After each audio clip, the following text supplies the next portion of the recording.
আল্লাহ তাআলা বলেন, মুমিন পুরুষ এবং নারীদের জন্য আমি আল্লাহ তাআলা ওয়াদা করছি, অঙ্গীকার করছি, যারা দুনিয়ার জমিনে ঈমানের সহিত মৃত্যুবরণ করবে, সে পুরুষ হোক আর নারী হোক, আমি আল্লাহ তাআলা তাদেরকে জান্নাত দান করব, যার তলদেশ দিয়ে নহর প্রবাহিত হয়। আল্লাহ তাআলা বলেন, ওয়া মাসাকিনা তাইয়িবাতান ফি জান্নাতি আদন, সেখানে পবিত্রতা অবস্থায় তারা বসবাস করবে, সেখান থেকে আর কোনোদিন তারা বের হবে না, চিরদিন তারা জান্নাতের মধ্যে বসবাস করবে। ওয়া রিদওয়ানুম মিনাল্লাহি আকবার, আর আল্লাহ তাআলার সন্তুষ্টি হলো সবচেয়ে বড়। দুনিয়ার সরকার, দুনিয়ার এমপি মন্ত্রী সন্তুষ্টি হলো কিনা, খুশি হলো কিনা, এটা বড় বিষয় নয়, বরং আল্লাহ তাআলা জানিয়ে দিচ্ছেন, নিজের ঈমানের কারণে যদি আল্লাহ তাআলা সন্তুষ্ট হন, খুশি হন, এটাই হলো সবথেকে বড় বিষয়। আল্লাহ তাআলা এই মুমিন পুরুষ এবং নারীদের বিষয়ে জানিয়ে দিচ্ছেন, যালিকা হুয়াল ফাউজুল আযীম, যারা ঈমান অবস্থায় মৃত্যুবরণ করবে, আল্লাহ তাআলা জানিয়ে দিচ্ছেন, এরাই হলো সত্যিকারের সফলকাম। فأعوذ بالله من الشيطان الرجيم. بسم الله الرحمن الرحيم.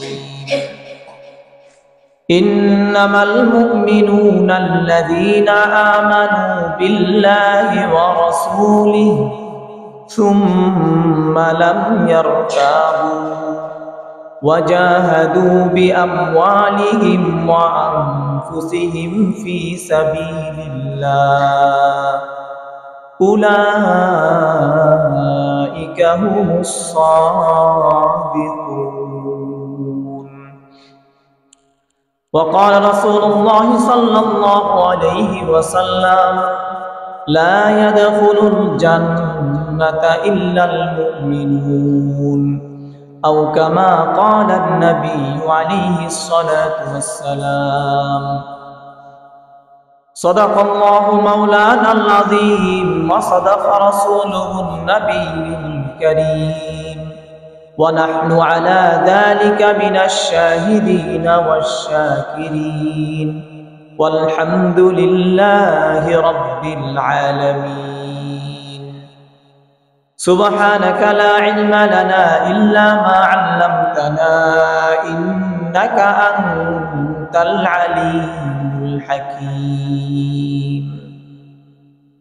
মহান রব্বুল আলামিনের দরবারে লাখ কোটি অগণিত অজস্র শুকর ও সুজুদ, যে মহান রব্বুল আলামিন আজকের এই পবিত্র জুমার দিন জুমা নামাজ আদায়ের উদ্দেশ্যে মসজিদে আসার তৌফিক দান করেছেন, এজন্য সকলে বলি আলহামদুলিল্লাহ। লক্ষ্য করি দরুদ ও সালাম সাইয়্যিদুল মুরসালিন খাতামুন নবিয়্যিন শফিউল মুজনিবিন রাহমাতুল লিল আলামিন জনাবে মুহাম্মদুর রাসূলুল্লাহ সাল্লাল্লাহু আলাইহি সাল্লামের উপর। আল্লাহ পাক রব্বুল আলামিন জুমার দিন তার বান্দাদেরকে দান করেছেন ইবাদত করার জন্য। সপ্তাহের প্রতিটা দিন আল্লাহ তাআলার নিকট দামি, তবে জুমার দিন অন্যান্য দিনের তুলনায় অনেক বেশি দামি। জুমার দিন অনেক মূল্যবান একটি দিন, অনেক দামি একটি দিন। আমরা অন্যান্য দিন স্বাভাবিকভাবে যে ব্যস্ত থাকি, স্বাভাবিকভাবে চাকরি, ব্যবসা বাণিজ্য, লেখাপড়া সব কিছু মিলিয়ে আমাদের সময়গুলো অনেক ব্যস্ততার মধ্যে কেটে যায়। জুমার দিন সব কিছু থেকে আমরা ফারেক হয়ে, অবসর হয়ে এই দিনটি উদযাপন করি। কিন্তু আফসোসের বিষয় হচ্ছে, এই দিনটিতেও আমরা অবসরতা পেয়ে গনিমত মনে না করে এই দিনটিও হেলায় খেলায় উদাসীনতায় কেটে দেই। জুমার দিনের সবচেয়ে বড় এবং সবচেয়ে দামি, সবচেয়ে মূল্যবান আমল হলো জুমা নামাজ আদায় করা। প্রথম আজান যখন মসজিদের মিনার থেকে ভেসে আসে, এরপর দুনিয়াবি সব কাজ করা নিষিদ্ধ হয়ে যায়। প্রথম আজান যখন মসজিদের মিনার থেকে ভেসে আসে, এরপরই খুব দ্রুত পবিত্রতা অর্জনের প্রয়োজন থাকলে পবিত্রতা অর্জন করে খুব দ্রুত মসজিদের দিকে ছুটে যেতে হয়। এটাই আল্লাহ তাআলার বিধান। জুমার দিন আল্লাহ তাআলা এত বৈশিষ্ট্য মণ্ডিত করেছেন, মর্যাদাবান করেছেন, যাতে করে এই দিনে মানুষ ইবাদত বন্দেগী করে আল্লাহ তাআলার নৈকট্য অর্জন করতে পারে। বাকি 6 দিন ব্যস্ততার কারণে যে ইবাদতগুলো ছুটে যায়, জুমার দিন অবসরতা পেয়ে সেই ইবাদতগুলো যেন আদায় করে নেওয়া যায়, এই জন্য আল্লাহ তাআলা শুক্রবার দিন, জুমার দিন আমাদেরকে দান করেছে। এই জন্য এই দিনটির বেশি বেশি কদর করা উচিত, এই দিনের মর্যাদা ধরে রাখা উচিত, এই দিনের গুরুত্ব দেওয়া উচিত। কোরআনুল কারীম থেকে একটি আয়াতে কারিমা তেলাওয়াত করেছে। আল্লাহ তাআলা উক্ত আয়াতে বলেন, ইন্নামাল মুমিনুন, যারা মুমিন হবে তাদের পরিচয় হবে, ইন্নামাল মুমিনুনা, যারা মুমিন তাদের পরিচয় হবে বিল্লাহি ওয়া রাসূলি, তারা আল্লাহ তাআলার উপর ঈমান আনবে, তার রাসূলের উপর ঈমান আনবে। আল্লাহ তাআলা যে নবী, যে রাসূলকে প্রেরণ করেছেন জাতির হেদায়েতের জন্য, সেই রাসূলের উপর, সেই নবীর উপর তারা ঈমান আনবে। সুম্মা লাম ইয়ারতাবু, এর মধ্যে কোনো সংশয় রাখবে না, কোনো সন্দেহ পোষণ করবে না। ওয়াজাহাদু বিআমওয়ালিহিম ওয়া আনফুসিহিম ফি সাবিলিল্লাহ, আর নিজের জান, মাল, সম্পদ, সম্পত্তি সব কিছু দিয়ে আল্লাহর রাস্তায় জিহাদ করবে যদি কখনো প্রয়োজন পড়ে। আল্লাহ তাআলা জানিয়ে দিচ্ছেন, উলাইকা হুমুস সাদিকুন, মুমিনদের মধ্যে যখন এই গুণগুলো পাওয়া যাবে, যে আল্লাহ তাআলার উপর ঈমান আনবে, তার রাসূলের উপর ঈমান আনবে, আর নিজের জান, মাল আল্লাহর রাস্তায় ব্যয় করবে, এই গুণগুলো যখন একজন মুমিনের মধ্যে পাওয়া যাবে, সিফাতগুলো যখন একজন মুমিনের মধ্যে পাওয়া যাবে, আল্লাহ তাআলা জানিয়ে দিচ্ছেন, উলাইকা হুমুস সাদিকুন, এরাই হলো সত্যবাদী, এরাই হলো আল্লাহকে বিশ্বাসকারী সত্যবাদী বান্দা। হযরত ওমর ফারুক রাদিয়াল্লাহু তাআলা আনহু থেকে বর্ণিত, তিনি বলেন, রাসূলুল্লাহ সাল্লাল্লাহু আলাইহি ওয়াসাল্লাম তাকে বলছেন, ইয়া ইবনুল খাত্তাব, হে খাত্তাবের ছেলে, অর্থাৎ হে ওমর ইবনুল খাত্তাব, ইযহাব ফানাদি ফিন নাস, তুমি যাও আর মানুষদের মাঝে এই কথা ঘোষণা করে দাও, এই কথা প্রচার করো, আন্নাহু লা ইয়াদখুলুল জান্নাতা ইল্লাল মুমিনুন, ঈমানদার ব্যক্তি ব্যতীত, মুমিন বান্দা ব্যতীত কেউ জান্নাতে প্রবেশ করতে পারবে না। এই জন্য জান্নাতে প্রবেশ করার জন্য 1 নাম্বার এবং প্রথম শর্তই হলো ঈমান। যার অন্তরের মধ্যে বিন্দু পরিমাণও ঈমান থাকবে, সে কোনো না কোনো দিন জান্নাতে প্রবেশ করবে। আর যার অন্তরে ঈমান থাকবে না, সে কোনোদিন জান্নাতে প্রবেশ করতে পারবে না। এই জন্য আল্লাহ তাআলা বললেন, ঈমানদার ব্যক্তি আল্লাহ তাআলার উপর ঈমান আনতে হবে, আল্লাহ এক, এটা বিশ্বাস করতে হবে, আল্লাহ তাআলার কাছেই সাহায্য চাইতে হবে, আল্লাহ তাআলারই ইবাদত করতে হবে। আমরা নামাজের মধ্যে সূরাতুল ফাতিহা তেলাওয়াত করি, এখানে আমরা বলি, ইয়্যাকা না'বুদু ওয়া ইয়্যাকা নাস্তাঈন, হে প্রভু, আপনারই ইবাদত করি এবং আপনার নিকটই সাহায্য কামনা করি। সাহায্য করার মালিক একমাত্র আল্লাহ, দুনিয়ার আর কেউ সাহায্য করতে পারে না। দুনিয়ার কারো কাছে সাহায্যের জন্য হাত পাতা, এটা অনেক গর্হিত একটি কাজ, আল্লাহ তাআলার নিকট অপছন্দনীয় কাজ। সাহায্য যদি চাইতে হয় তো একমাত্র রবের কাছে চাইতে হবে, আল্লাহ তাআলার কাছেই চাইতে হবে। কেউ যদি এমন বিশ্বাস করে, কারো অন্তরের মধ্যে যদি এমন ইয়াকিন চলে আসে যে আল্লাহ তাআলা ব্যতীত অন্য কেউ সাহায্য করার ক্ষমতা রাখে, তাহলে তার ঈমান চলে যাবে।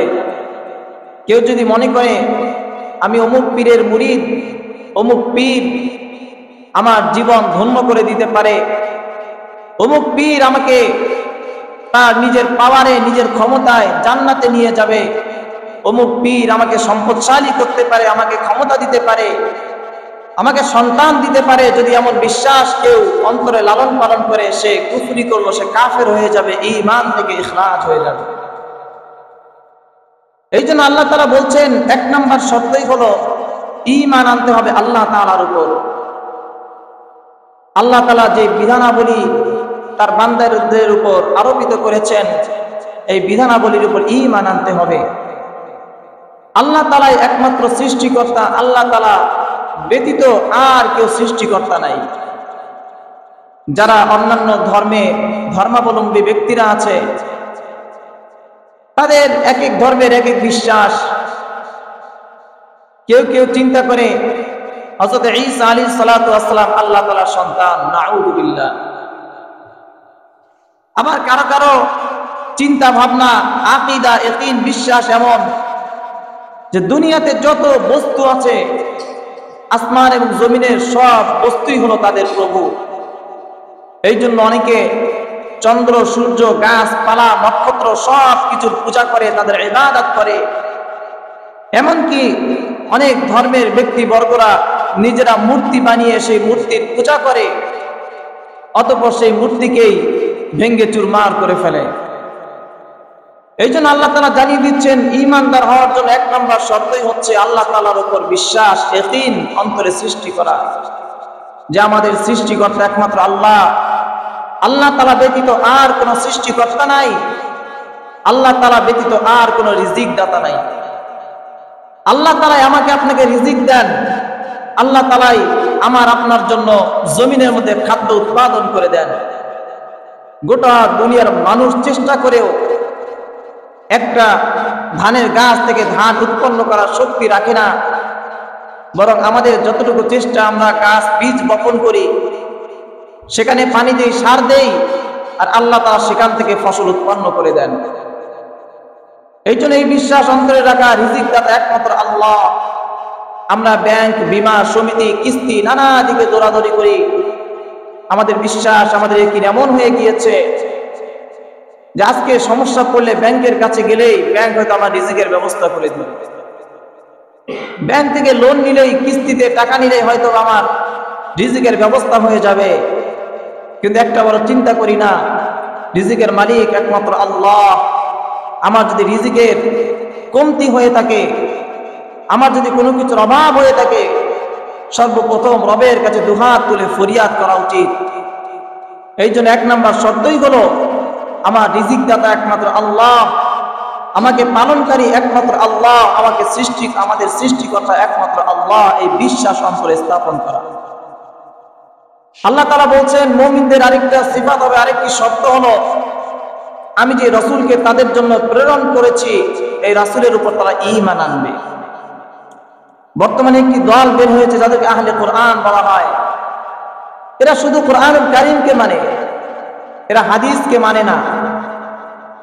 রাসূলুল্লাহ সাল্লাল্লাহু আলাইহি সাল্লাম অসংখ্য অগণিত হাদিস তার জবান থেকে নিঃসৃত হয়েছে, এই হাদিসগুলোকে তারা মানে না। হাদিসকে অস্বীকার করা মানে রাসূলকে অস্বীকার করা। এই জন্য আল্লাহ তাআলা বলছেন, আমি আল্লাহর প্রতি ঈমান আনা, আল্লাহকে বিশ্বাস করা, এবং সাথে সাথে আমি যে রাসূলকে প্রেরণ করেছি সেই রাসূলের উপর ঈমান আনা, তাকে সত্য নবী, সত্য রাসূল হিসেবে মেনে নেয়া। আল্লাহ এবং রাসূলের উপর ঈমান আনার পর যে কাজটি, সেটি হলো সুম্মা লাম ইয়ারতাবু। আমি যে আল্লাহ তাআলার উপর ঈমান আনলাম, আল্লাহ তাআলার উপর বিশ্বাস স্থাপন করলাম, আমার অন্তরের মধ্যে যেন কোনো সংশয় না থাকে, কোনো সন্দেহ না থাকে যে অন্য ধর্মের অনেক ভালো কিছু আমার চোখে পড়ছে, ওই ধর্মটি ভালো কিনা, আমি যে ধর্ম পালন করছি এই ধর্মের মধ্যে কোনো সমস্যা আছে কিনা, আমি নামাজ পড়ি, রোজা রাখি, ঠিকমতো যাকাত আদায় করি, এরপর আমার উপর বিপদ আপদ লেগেই আছে, আমার প্রতিবেশী সে অন্য ধর্মাবলম্বী, অন্য ধর্মের অনুসারী, অথচ তার কোনো সমস্যা নাই, তার কোনো মুসিবত নাই।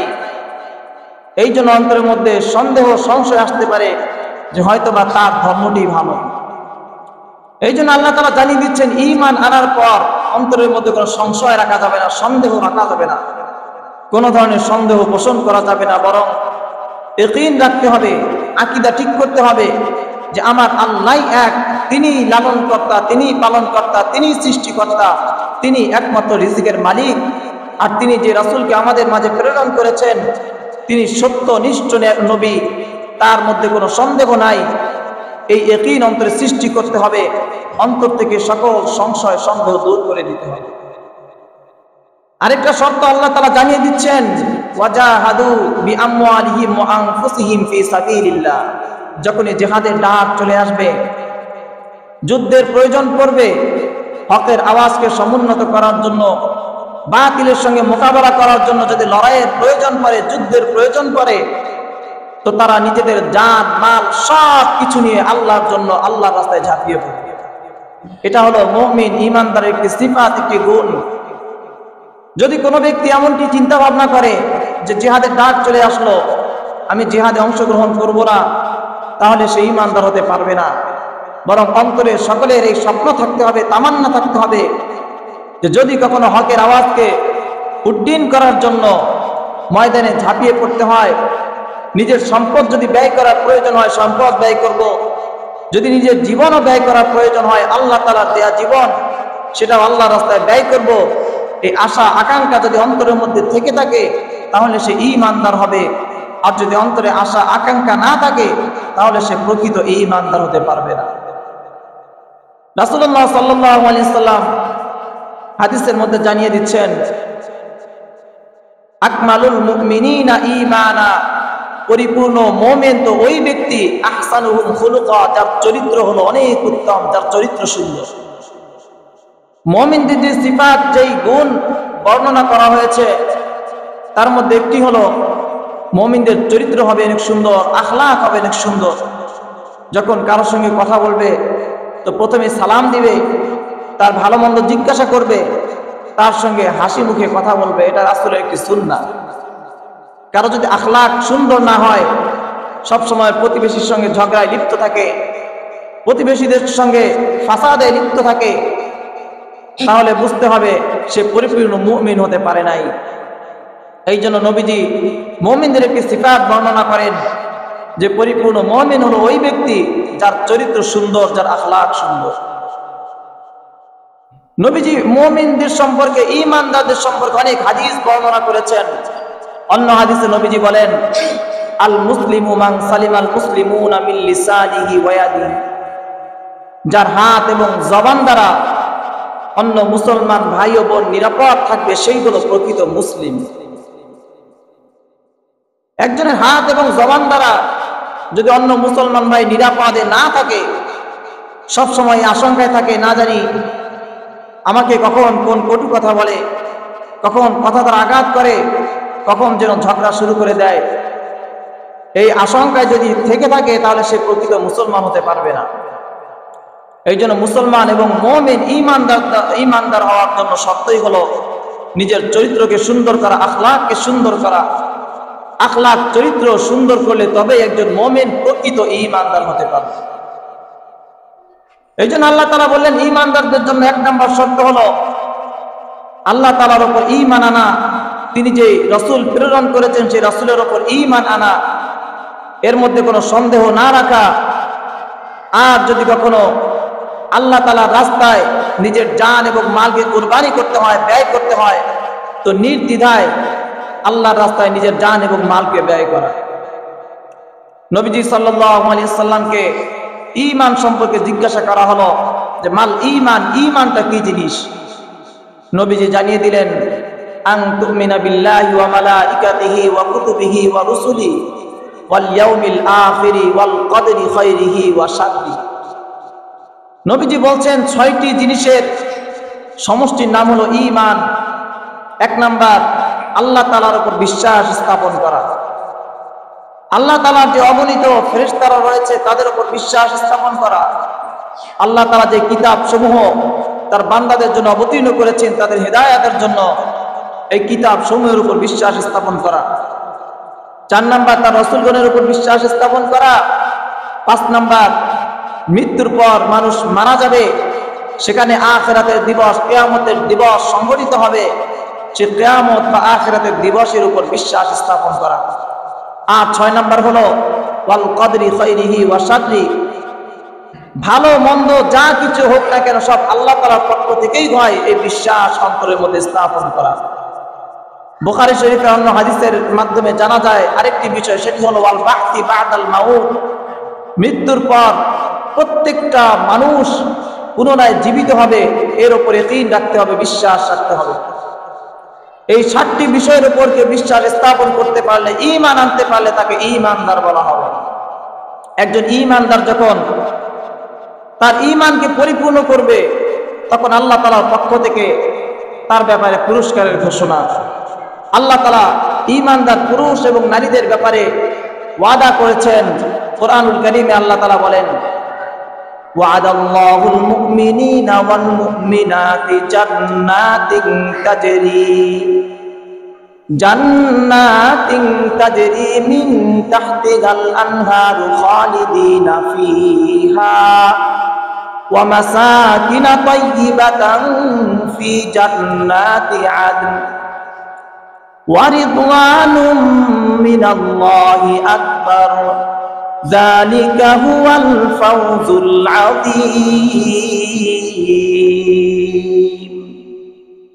আল্লাহ তাআলা বলেন, মুমিন পুরুষ এবং নারীদের জন্য আমি আল্লাহ তাআলা ওয়াদা করছি, অঙ্গীকার করছি, যারা দুনিয়ার জমিনে ঈমানের সহিত মৃত্যুবরণ করবে, সে পুরুষ হোক আর নারী হোক, আমি আল্লাহ তাআলা তাদেরকে জান্নাত দান করব, যার তলদেশ দিয়ে নহর প্রবাহিত হয়। আল্লাহ তাআলা বলেন, ওয়া মাসাকিন তাইয়্যিবাতান ফি জান্নাতি আদন, সেখানে পবিত্রতা অবস্থায় তারা বসবাস করবে, সেখান থেকে আর কোনোদিন তারা বের হবে না, চিরদিন তারা জান্নাতের মধ্যে বসবাস করবে। ওয়া রিদওয়ানুম মিনাল্লাহি আকবার, আর আল্লাহ তাআলার সন্তুষ্টি হলো সবচেয়ে বড়। দুনিয়ার সরকার, দুনিয়ার এমপি মন্ত্রী সন্তুষ্টি হলো কিনা, খুশি হলো কিনা, এটা বড় বিষয় নয়, বরং আল্লাহ তাআলা জানিয়ে দিচ্ছেন, নিজের ঈমানের কারণে যদি আল্লাহ তাআলা সন্তুষ্ট হন, খুশি হন, এটাই হলো সবথেকে বড় বিষয়।